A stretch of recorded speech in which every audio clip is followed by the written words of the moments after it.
Kok nggak bisa lagi?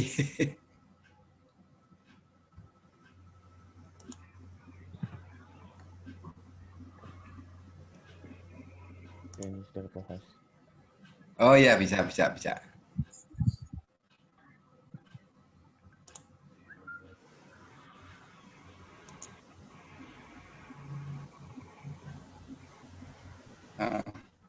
Anak sekalian, udah nampak belum? Sudah, Pak. Sudah, Pak. Sudah, Pak. Ya, baik. Sekarang kita lanjut, ini sudah di slide 18.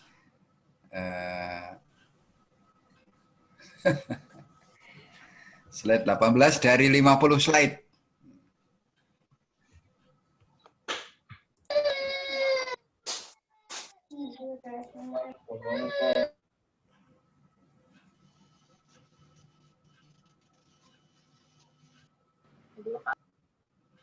Oke, saya lanjut sekarang singkat-singkat saja karena prinsipnya pelepasan itu tadi yang wajib ya. Baik, sekarang pelepasan varietas hortikultura. Kalau tadi tanaman pangan dan perkebunan, sekarang hortikultura. Sudah disampaikan di awal untuk hortikultura ini, namanya karena undang-undang yang berbeda, namanya adalah pendaftaran varietas. Ini undang-undangnya nomor 13 tahun 2010 tentang hortikultura, lalu PP Menteri Pertanian tentang, namanya kan beda ya, pendaftaran varietas tanaman hortikultura. Kalau yang tanaman pertanian tadi, tanaman pangan, tentang pelepasan varietas. Nah, Undang-Undang nomor 2013 ini menyebutkan hasil pemuliaan dan introduksi berupa varietas hortikultura wajib daftar pada pemerintah. Kebenaran itu dari hasil yang akan diedar harus diuji oleh lembaga penguji. Lembaga pengujinya ini sudah disiapkan oleh pemerintah. Lalu peluncuran varietas dan peredaran benih tanggung jawab pemilik varietas. Kalau tadi itu masih ada tanggung jawab pemerintah. Lalu benih yang diedarkan sebagaimana yang dimaksud pada ayat 1 wajib memenuhi kebenaran varietas. Nah, maka namanya nanti adalah uji kebenaran varietas. Dalam PP 38 itu mengenai permohonan pendaftaran varietas harus memenuhi persyaratan, diantaranya adalah memiliki hasil uji keunggulan dan memiliki hasil uji kebenaran. Jadi ujinya ada dua. Uji keunggulan itu adalah keunggulan apa yang diklaim oleh pemilik. Uji kebenaran itu kesesuaian dengan deskripsi. Jadi kebenaran varietas bisa melalui pembuktian visual di laboratorium, membandingkan performa tanaman dengan deskripsinya, atau pengujian di laboratorium itu mencocokkan pita DNA antara varietas yang diajukan dengan varietas pembanding. Bahwa yang saya ajukan ini beda dengan varietas pembanding. Uji kebenaran itu dilakukan oleh lembaga penguji, instansi yang menangani bidang pengawasan dan sertifikasi benih. Atau bisa juga uji kebenaran ini dilakukan oleh perguruan tinggi yang melaksanakan pendidikan di bidang pertanian. Jadi unsur bisa melakukan uji kebenaran pada hortikultura. Atau juga bisa instansi lingkup Badan Litbang Pertanian yang menangani bidang penelitian dan pengembangan horti. Nah, sudah pernah mendengar yang namanya Balitsa, Balai Penelitian Tanaman Sayur di Lembang, Balit di Cipanas itu ada Balai Penelitian Tanaman di Cipanas itu ya. Bunga-bungaan, atau secara khusus yang meneliti salah satu komoditas hortikultura, karena komoditas hortikultura itu sangat banyak. Balitro, tanaman rempah dan obat, itu ada di Bogor, juga punya kebun di Lembang, itu juga bisa melakukan uji kebenaran varietas. Bagaimana prosedurnya untuk hortikultura? Perorangan atau badan hukum itu boleh perusahaan, boleh kelompok masyarakat, boleh instansi pemerintah mengajukan permohonan tertulis.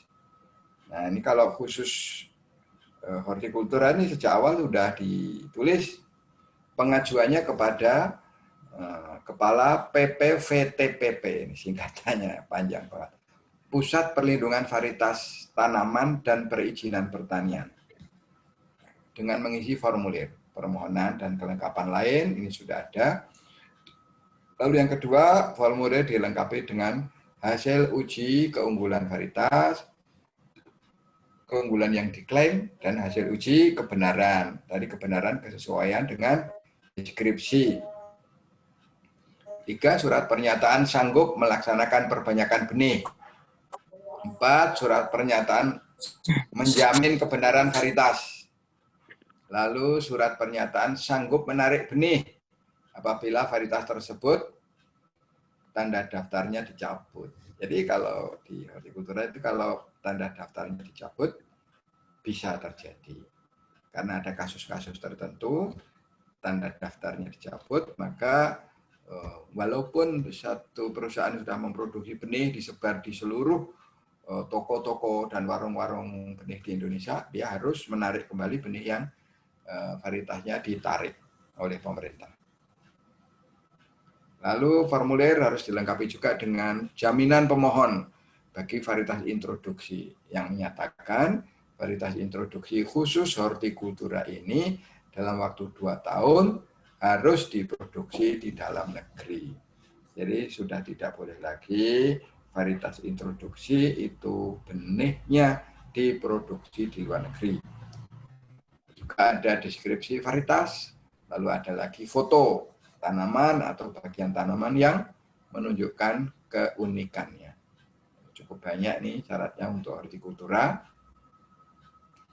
Kemudian Kepala PPVTPP, Pusat Perlindungan Varietas Tanaman dan Pendaftaran Pertanian, itu akan meneruskan permohonan tersebut kepada Dirjen Hortikultura.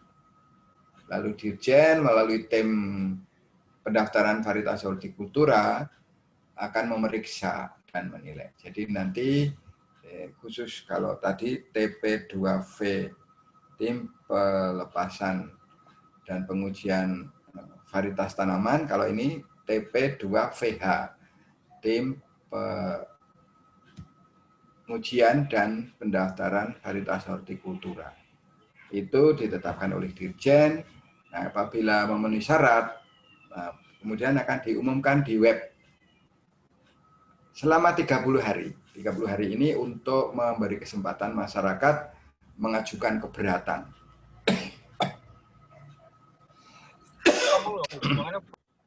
Ya.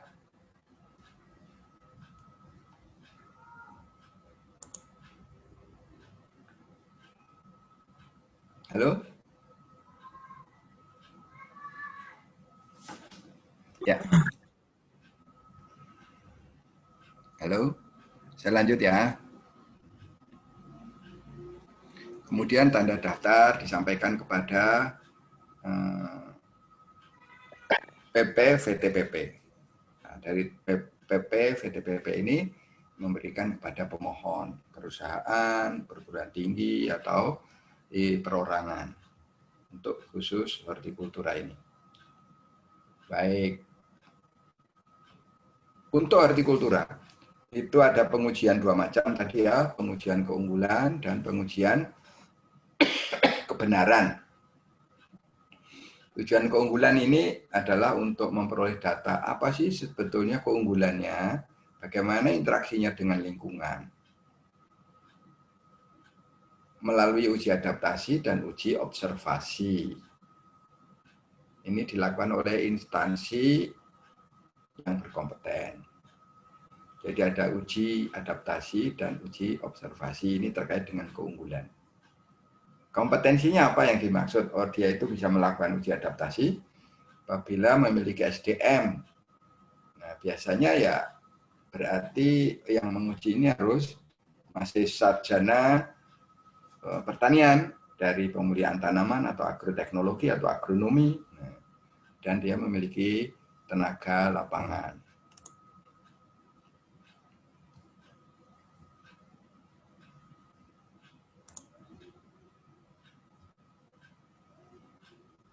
Nah, sudah selesai aspek pertama, pelepasan varietas tanaman. Aspek yang kedua, perlindungan varietas tanaman. Kalau pelepasan varietas tanaman itu tadi yang dilindungi itu adalah petani dan masyarakat, ya kan? Nah, kalau pelindungan varietas tanaman yang dilindungi adalah penemunya atau pemuliaannya. Jadi, pelindungan varietas tanaman ini adalah salah satu jenis hak kekayaan intelektual. Kekayaan tetapi non benda.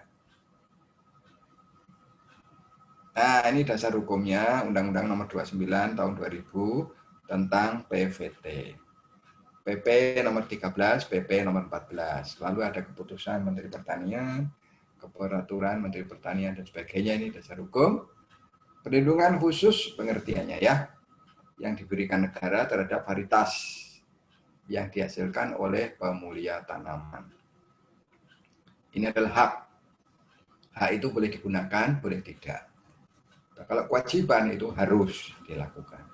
Hak khusus yang diberikan negara kepada pemulia atau pemegang hak PVT untuk menggunakan sendiri atau memberikan persetujuan kepada orang lain untuk menggunakannya selama waktu tertentu. Itu hak PVT. Mengapa perlu PVT? Nah, varietas unggul baru merupakan faktor sangat penting dalam peningkatan produktivitas dan kualitas produk. Pemuliaan varietas unggul bermutu, varietasnya unggul, yang bermutu itu adalah benihnya, nah, kan, membutuhkan investasi besar, waktunya panjang. Begitu dilepas, varietas tersebut dapat segera diperbanyak oleh pihak lain. Dengan adanya hak PVT, itu mendorong para pemulia atau industri benih yang mempekerjakan pemulia untuk berinvestasi. Jadi pemulia itu melakukan kegiatan menghasilkan varietas itu adalah investasi. Sudah menghasilkan varietas, nanti baru mulai dipanen. Ketika varietas itu digunakan oleh masyarakat. Siapa yang memegang hak PVT ini siapa? Bisa pemulia, bisa juga yang mempekerjakan pemulia. Bisa juga siapa pihak yang memesan. Ya.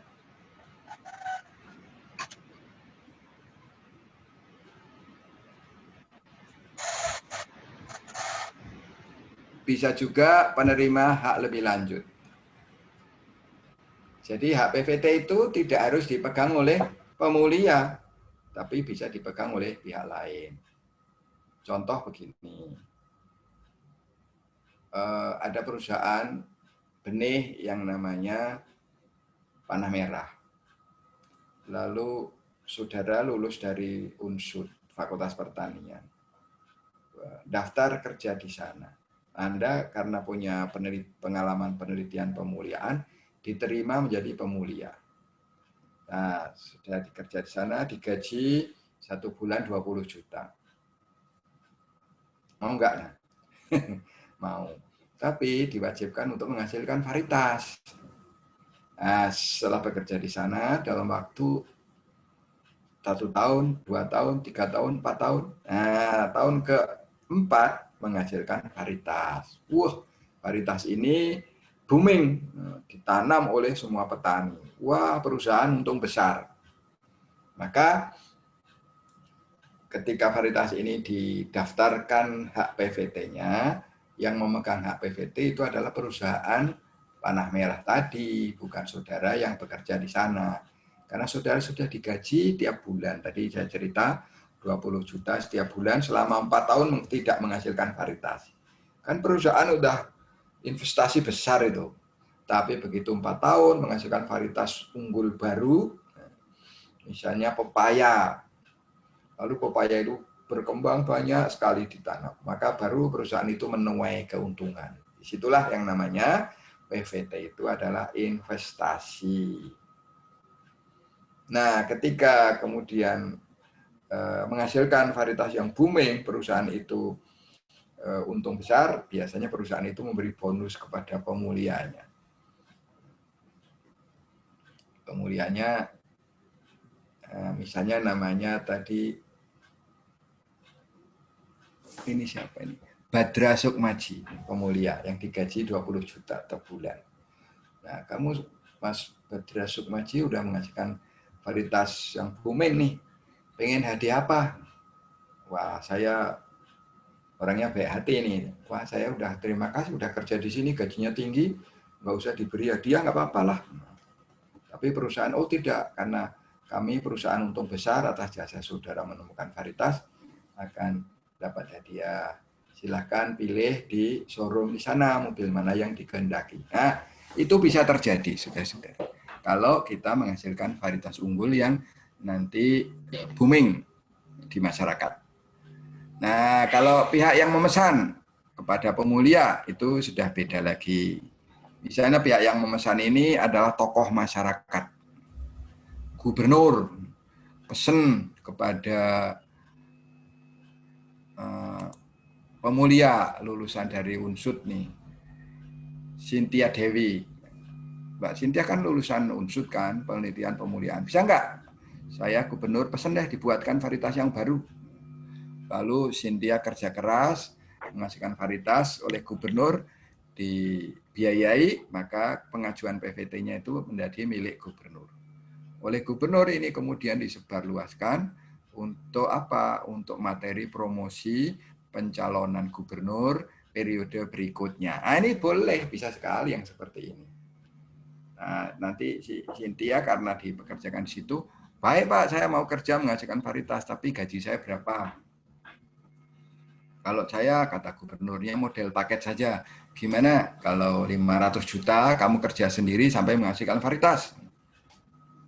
Kontrak boleh 500 juta, 4 tahun membuat varietas. Misalnya begitu ya. Atau penerima hak lebih lanjut. Saudara Prasetyo nih punya varietas.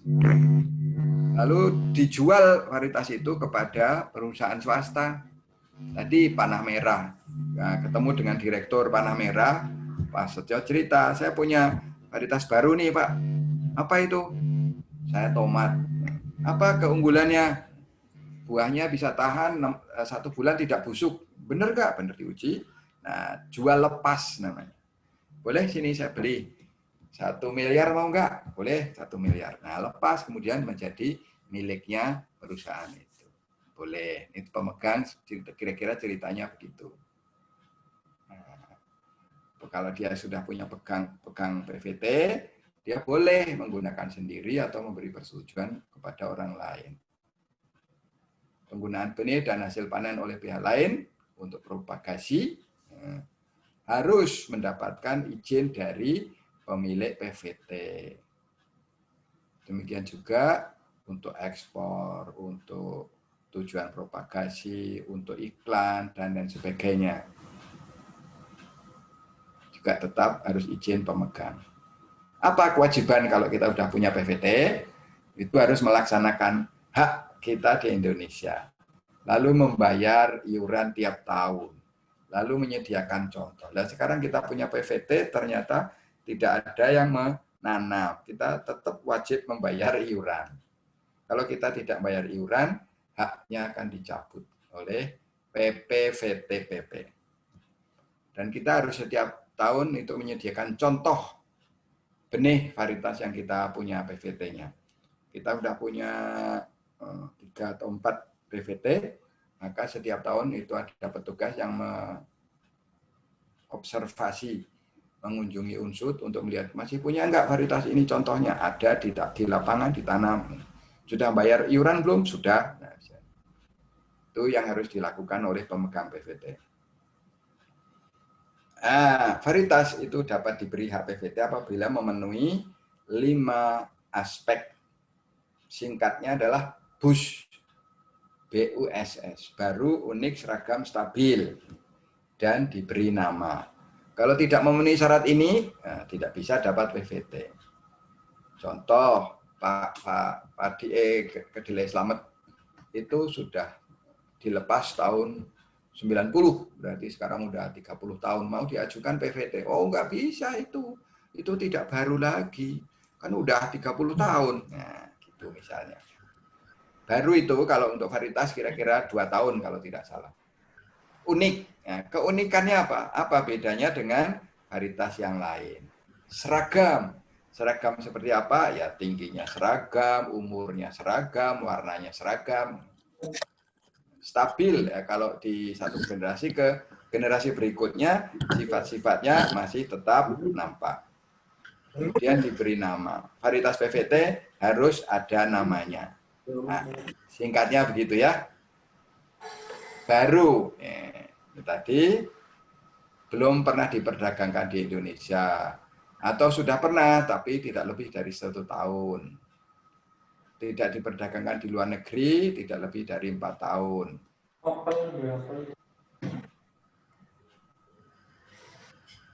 Iya, itu baru, lalu unik, dapat dibedakan dengan yang lain. Seragam sifatnya sifat-sifat utama, penting itu terbukti seragam. Stabil, sifat itu tidak mengalami perubahan dari generasi ke generasi.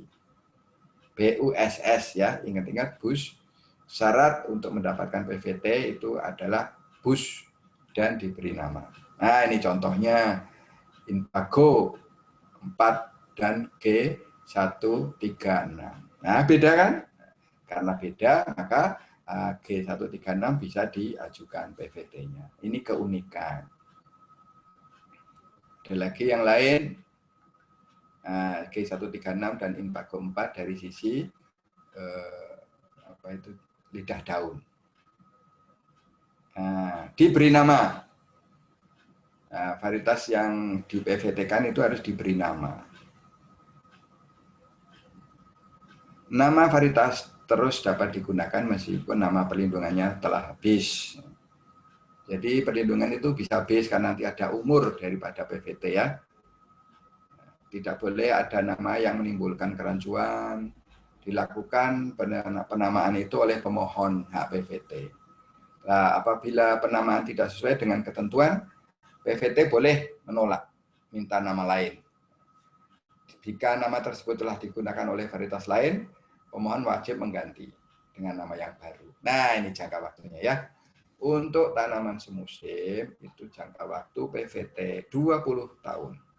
Tanaman tahunan seperti kelapa sawit, atau kelapa, atau kopi, itu PVT-nya 25 tahun. Nah, kalian mahasiswa Unsur Fakultas Pertanian punya nih tanaman favorit, kopi zaman sekarang favorit ya, lalu kalian melakukan pemuliaan sendiri aja di rumah misalnya gitu ya, menghasilkan kopi yang beda dengan yang lain, itu bisa diajukan PVT-nya. Nah, berlaku nanti selama 25 tahun. Pemberian hak PVT bila terbukti bahwa varietas yang dimohonkan itu memenuhi BUSS, maka diberi sertifikat. Kalau tidak memenuhi, maka ditolak. Kita sudah punya pengalaman mengajukan hak PVT bersertifikat. Pak Toto pernah membantu perusahaan di Sumatera Selatan, ada yang namanya Great Giant Pineapple, mengajukan hak PVT untuk jenis nanas yang mereka miliki. Ditolak. Wah, kecewa sekali. Ini kenapa saya ditolak? Saya udah kerja 10 tahun gitu kan. Dan lain sebagainya. Lalu mereka mengundang pemulia dari Unsur, Pak Toto datang ke sana. Lalu menjelaskan beberapa aspek yang harus dipenuhi. Oh, ternyata ada kesalahan di dalam administrasi. Setelah dibenarkan, diperbaiki, diajukan lagi, akhirnya disetujui. Nah, ini pernah terjadi, ditolak, kemudian bisa diperbaiki. Maka di lembaga PVT ini ada yang namanya komisi banding. Jadi kalau kita hak PVT yang kita ajukan itu ditolak, kita boleh banding, seperti banding ke Mahkamah Agung. Nah, itu ada di sana. Nanti komisi banding yang memutuskan. Ini kenapa ditolak, alasan penolakan tidak jelas, harus direvisi kemudian diterima. Itu keputusan banding itu bisa berlaku. Baik. Nah, ini contoh sertifikat hak perlindungan varietas tanaman yang sudah diperoleh oleh Unsur. Oke, kalian udah punya materinya semuanya ya. Yang ketiga itu pendaftaran varietas tanaman. Seperti awal disampaikan, pendaftaran varietas tanaman ini tujuannya adalah untuk menginventarisir varietas-varietas yang ada di Indonesia. Pengertiannya adalah kegiatan mendaftarkan suatu varietas untuk kepentingan pengumpulan data, inventarisasi mengenai varietas lokal, varietas yang dilepas, varietas yang tidak dilepas, gitu kan? Tidak semua varietas itu dilepas loh ya, saudara-saudara. Apalagi perusahaan swasta itu varietas yang dilepas, varietas yang di PVT-kan maupun dilepas itu hanya varietas yang sudah pasti akan booming di pasar. Kalau tidak, itu tidak akan dilepas, tidak akan di PVT-kan.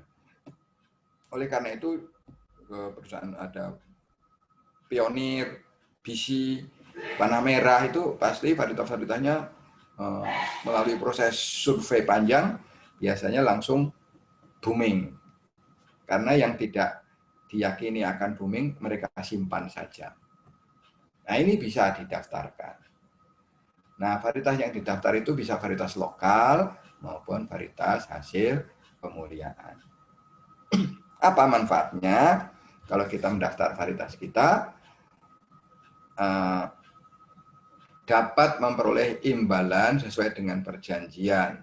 Varietas yang didaftarkan di PVT dapat memperoleh imbalan, dapat memperoleh keuntungan sesuai perjanjian jika digunakan sebagai varietas asal untuk perakitan varietas turunan esensial. Jadi ada orang lain, pihak lain, instansi lain itu ingin melakukan kegiatan pemuliaan tanaman menggunakan varietas kita yang sudah didaftar, maka dia harus memberi imbalan. Imbalannya apa saja? Bisa saja uang, bisa saja investasi, sharing, keuntungan, bisa saja imbalannya itu cukup ucapan terima kasih, misalnya gitu ya, sesuai dengan perjanjian.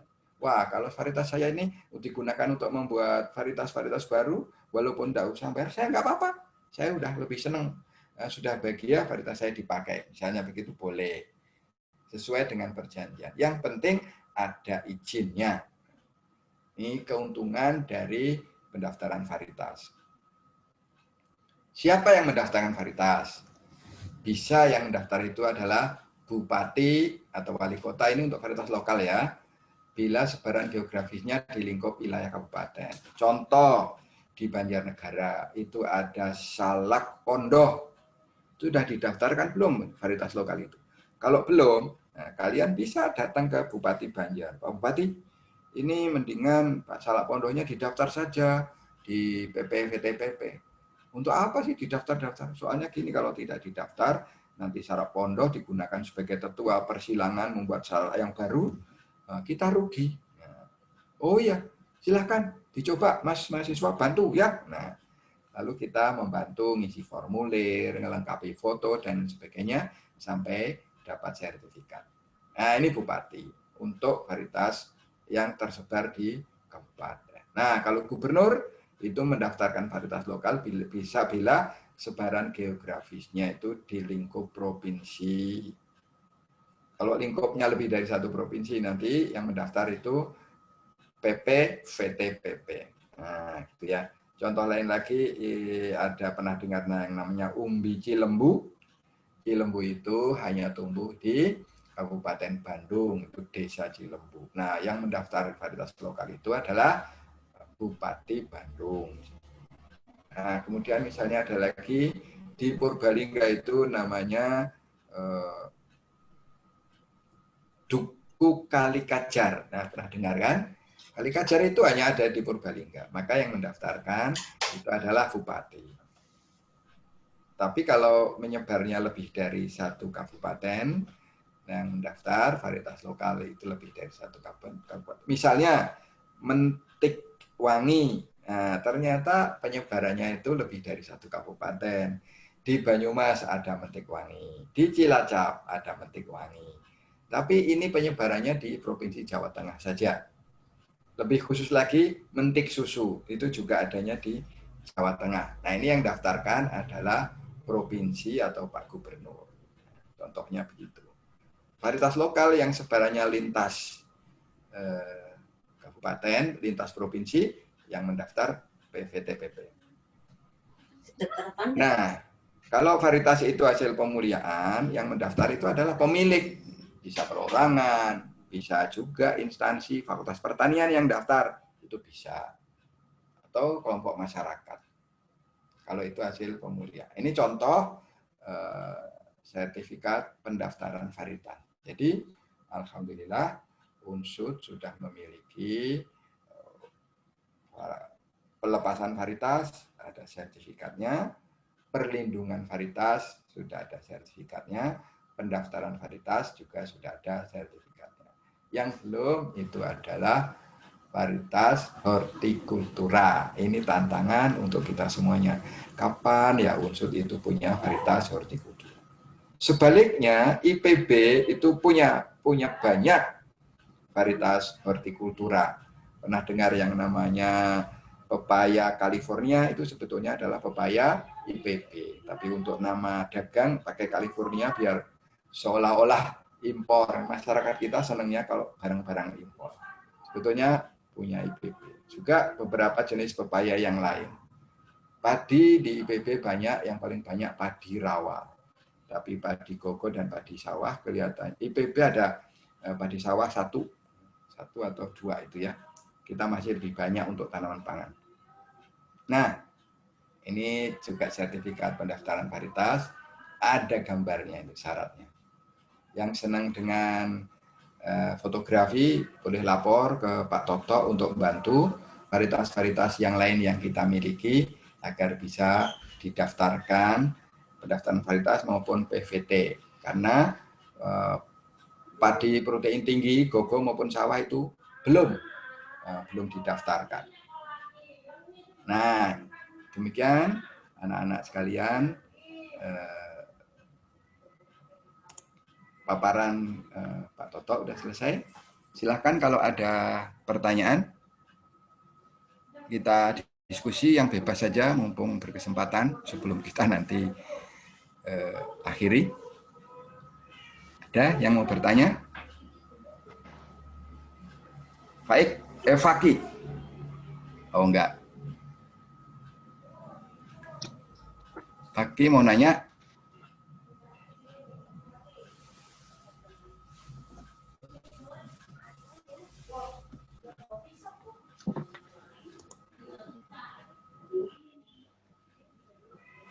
Izin bertanya, Pak. Ya, silakan, Faki. Filsa, Pak. Ya. Saya Filsa, izin bertanya, Pak. Ya, silakan. Kalau dari Filsa. pelepasan, ya Pak. Kalau dari pelepasan varietas itu kayak hal yang diperhatikan itu kan seperti kualitas dan kuantitas nih Pak. Hasilnya banyak, kualitasnya bagus gitu Pak. Terus kenapa para pemula itu nggak memperhatikan juga soal harganya gitu loh Pak. Kalau kan kita udah mengeluarkan varietas, kalau misal harganya mahal dan nggak bisa dipakai masyarakat, berarti itu sekian Pak. Betul. Ini pertanyaan bagus. Jadi begini Mas,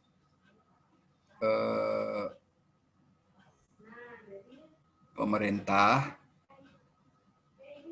melalui perguruan tinggi maupun melalui Badan Litbang Pertanian itu memberi biaya untuk pemuliaan tanaman.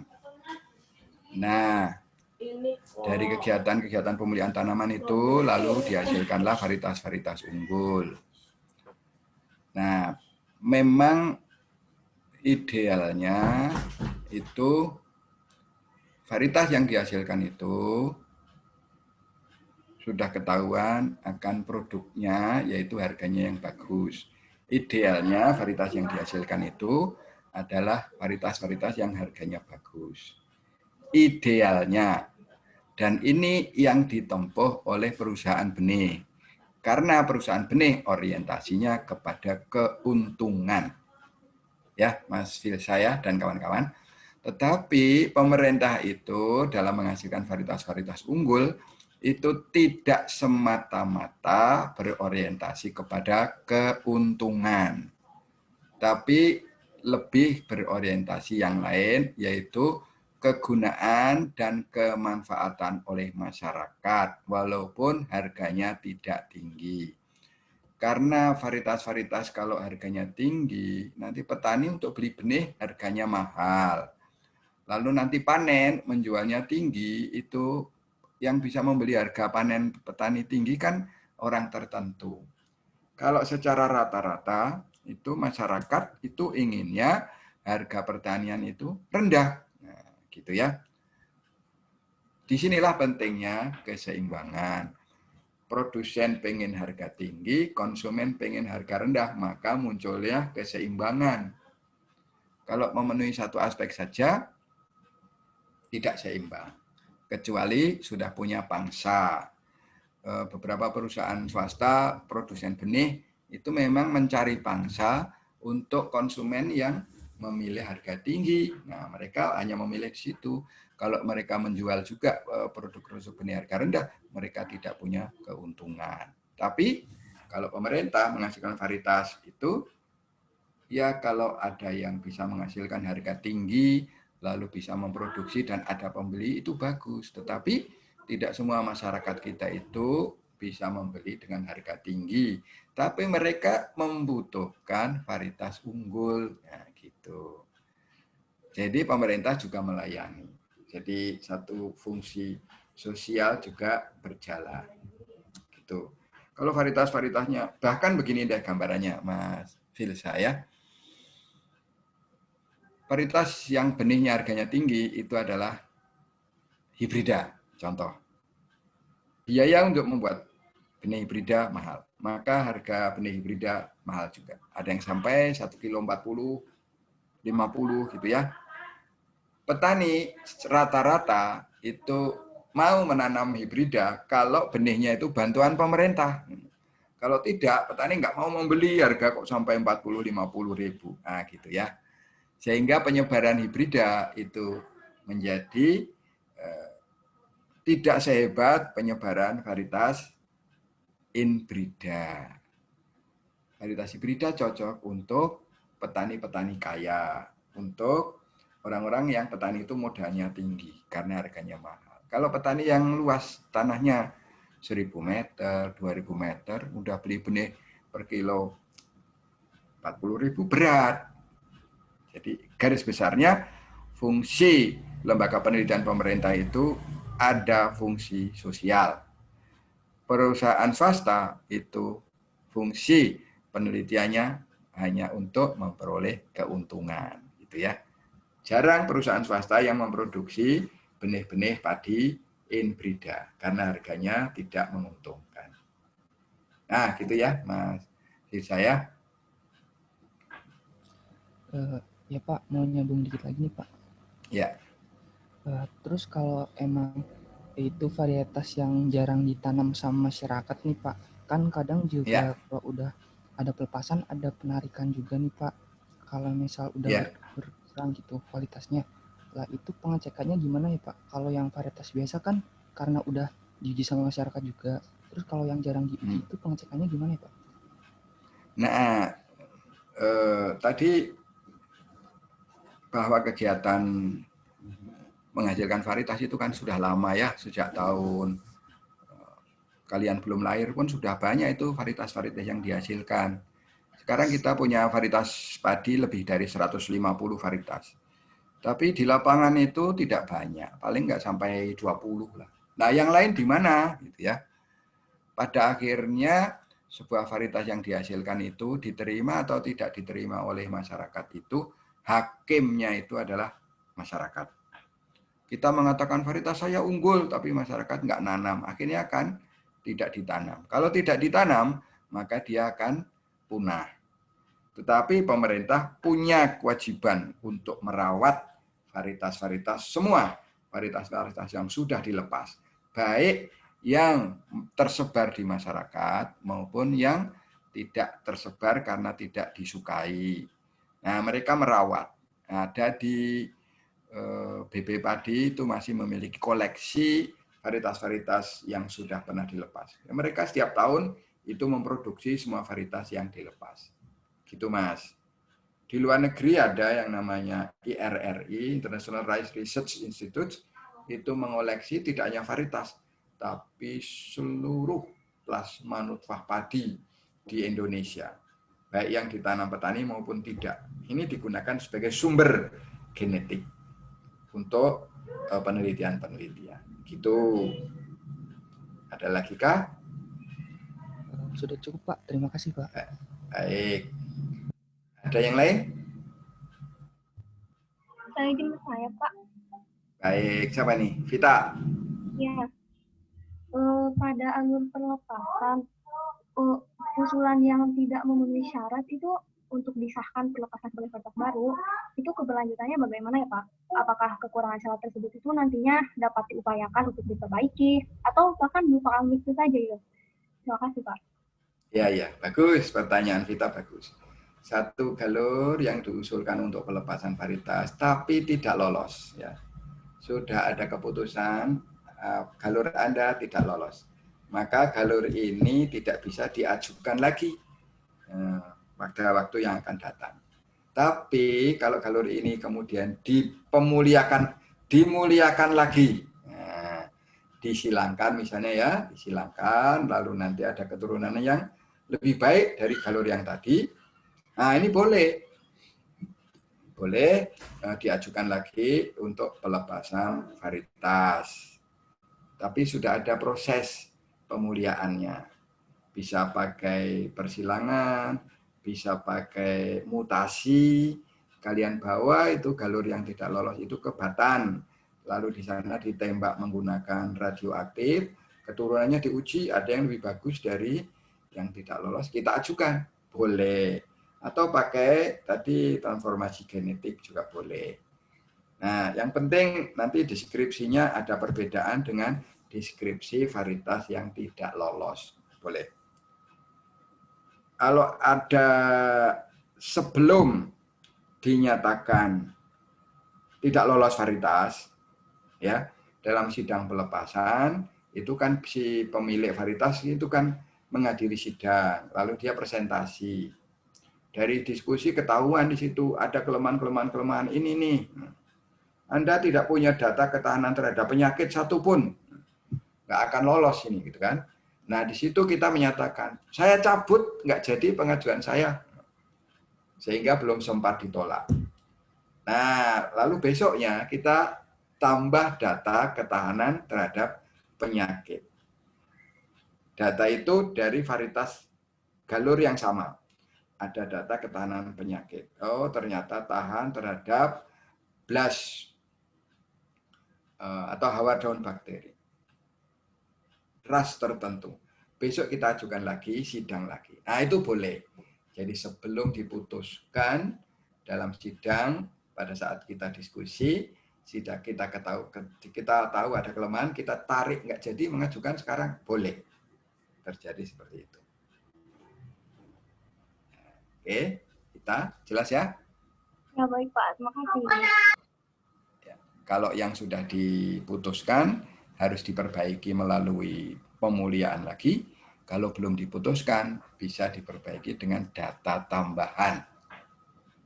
Ada lagi pertanyaan yang lain?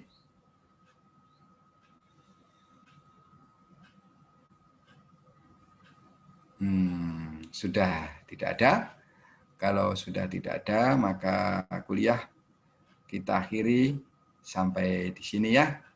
Kayaknya ini kuliah sebelum terakhir. Mungkin kayaknya masih satu kali lagi kuliah. Selamat belajar kalian semuanya. Mudah-mudahan tetap sehat, tetap semangat, dan dapat mendapat ilmu pengetahuan dan nilai yang bagus untuk mata kuliah ini dan mata kuliah yang lain. Assalamualaikum warahmatullahi wabarakatuh. Terima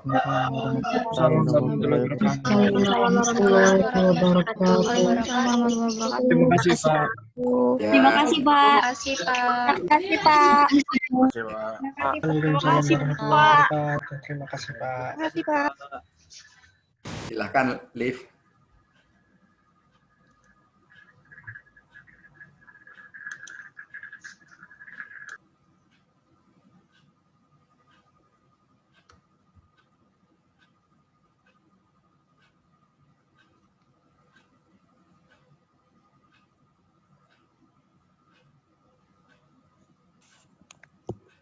Nuwun, Prof. Ini yang ngerekam siapa tadi, Mbak Dia? Ya, sama Mbak Eka, Prof. Oh iya, alhamdulillah. Double, semuanya tak bikin co-host. Bisa diedit untuk jadi dokumen ya. Kuliah. Yeah. Ini apa? Akhirnya pakai akun pribadi nih, Prof. Oh iya? Zoom-nya. Iya. Iya. Ternyata pada ini ada kegiatan di luar teman-teman PSI. Oh. Jadi tadi begitu sudah admit semuanya, terus ditinggal, tapi belum sempat jadiin co-host salah satu. Iya. Jadi Mbak Ekanya bingung. Harusnya tetap ada yang piket. Enggak, Prof.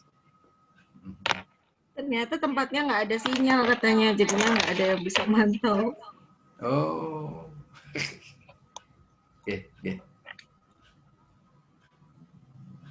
Oke, saya pamit ya. Monggo, Bapak. Nuwun, Prof. Assalamualaikum. Yang terakhir siapa besok, Mbak Eka? Ini sudah terakhir, Prof. Ini kuliah terakhir, Prof. Ini kuliah terakhir. Ya. Makanya penutupnya mantap ya, Pak Eka. Mantap, Bu. Mantap sampai migrasi. Migrasi Zoom. Migrasi tempat. Iya. Oke. Permisi Pak, Bu. Ya. Saya mau tanya dong, Bu. Saya Filsa, Bu, mau tanya, Bu. Gitu. Kalau semisal kita pengen kultur jaringan nih, Bu, tapi pakainya itu pohon pisang, itu caranya gimana ya, Bu? Maksudnya yang di kultur pohon pisang atau gimana? Iya, pohon pisang, Bu. Iya, banyak kok, sudah banyak juga yang memproduksi bibit kultur jaringan pisang, udah banyak deh. Jadi kalau untuk teknik kultur jaringannya nanti emang panjang ya. Nanti Bu Eka bisa cerita banyak itu, Bu Eka ya. Sedikit, Bu, kalau saya, Bu. Lebih banyak mungkin Bu Prita, nggak? Ya, kita semua bisa.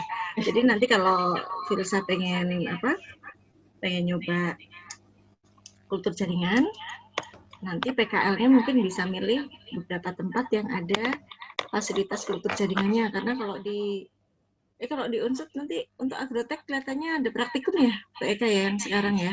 Untuk yang semester kemarin tidak ada, Bu. Jadi ini mahasiswa 2019, semester lalu itu ada kultur jaringan, tapi SKS-nya 2.0, Bu. Oh iya. Bukan yang di semester 5 nanti ya? Yang semester 5 itu nanti yang perbanyakan vegetatif, Bu. Jadi ngikut di situ, Bu. Jadi bukan materi kuliah, bukan mata kuliah kultur jaringan, tapi di pembiakan vegetatif nanti ada praktikumnya. Gitu, Filsa. Nanti diikuti aja berarti ya. Oke, Bu. Jadi kalau itu kan memang ada tekniknya kan panjang. Nanti Filsa coba buka-buka referensi ya tentang kultur jaringan, tapi intinya kan itu harus aseptik, intinya kayak gitu. Jadi kita menumbuhkan tidak menggunakan media tanah, tapi memanfaatkan, biasanya kita pakai cairan larutan atau menggunakan agar biasanya kalau untuk kultur jaringan. Tapi media itu, air maupun agar itu kita perkaya dengan nutrisi yang diperlukan oleh tanaman untuk tumbuh, untuk jaringan tanaman tumbuh. Jadi yang dipotong boleh dikit banget, paling berapa ya, 1 x 1 cm aja itu udah gede. Nah, dari situ kita ambil bagian titik tumbuhnya, nanti bisa ditumbuhkan di situ. Diperbanyak. Bisa melalui kalus dulu. Kalus itu kumpulan sel yang belum terdiferensiasi, kemudian ditumbuhkan di penggunaan hormon ya, zat pengatur tumbuh, nanti bisa diarahkan mau tumbuh tunasnya, mau tumbuh akarnya dulu. Jadi kita bisa manipulasi pertumbuhan jaringan tanaman menggunakan kultur jaringan melalui komposisi komposisi zat pengatur tumbuh, kemudian gelap terang dan sebagainya, pencahayaan. Jadi kalau mau cerita kultur jaringan jadi panjang nanti ceritanya, tapi menarik. Nanti kalau mau Filsa, jadi rumahnya di mana Filsa? Saya di Purbalingga Bu, kebetulan. Oh, Purbalingga. Besok ada yang mau ini PKL di sana nih. Di mana? Di Kebun Raya Baturaden. Di sana juga ada lab kultur jaringan yang bisa kita intip. Misalnya pengen tahu tentang kultur jaringan. Terus di lab pemulihan ada juga, tapi sedang untuk penelitian ya Bu Eka? Ya Bu, mau direnovasi juga mungkin beda. Iya, jadi masih kurang kondusif ya sementara ini ya. Ya, tapi kalau mau tanya-tanya itu ada kakak-kakak angkatan yang lagi penelitian. Nanti kalau sudah situasinya sudah lebih aman ya dari ini pandeminya. Gitu Filsa? Bisa banget. Artinya ya, sekarang banyak bibit kultur jaringan, bibit pisang yang diperbanyak lewat kultur jaringan, terutama untuk mendapatkan yang bebas virus ya. Tapi bukan tahan virus, tapi bebas virus itu banyak diproduksi menggunakan kultur jaringan karena lebih ini aseptik. Jadi hama dan patogennya itu hampir bisa ditekan, jadi lebih sehat tanamannya. Itu. Bu. Terima kasih Bu. Ya Bu. Soalnya kemarin ada diajak itu project sama temen, katanya ada varietas lokal yang lagi dicari banget gitu, lagi diburu, katanya harganya mahal. Itu kan lumayan. Pisang apa tuh? Duh, saya lupa Bu, masih tanya lagi nih. Gitu. Cuman katanya cuma ada di Purbalingga gitu, lagi dicari gitu katanya. Oh gitu ya. Kalau Budi dulu sempat ini juga survei juga dan juga punya koleksinya untuk pisang-pisang asli Banyumas. Itu ada 29 macam. Dan memang banyak yang hampir hilang ya, karena kan sekarang kan yang banyak diperjualbelikan, yang banyak di pasaran kan paling pisang emas ya kelihatannya. Pisang emas, pisang susu, pisang raja. Lainnya emang akhirnya jadi nggak terbudidayakan gitu. Bisa nanti coba kalau nanti udah dapat ininya ya, namanya sama bibitnya, bisa dititipin juga nanti di Ex-Farm Paperta Mas Filsa. Oh iya Bu, siap. Nanti kan bisa, kalau Filsa nanti pengen penelitiannya itu, nanti bisa ambil materi tanamnya dari yang udah kita konservasi di Ex-Farm, bisa dititipin di situ. Ya, baik Bu, terima kasih Bu, mohon maaf ya Bu atas waktunya Bu. Enggak apa-apa, sama-sama. Izin live ya Bu. Ya, silahkan. Assalamualaikum. Waalaikumsalam warahmatullahi. Ini Dita sama Pras. Okta juga boleh kalau mau live ya, Bu Eka. Apa ditutup aja Mbak Eka? Ditutup mawon ini Bu berarti. Ya, kelihatannya enggak standby ya, adik-adik. Oke. Udah di ini? Belum recordingnya?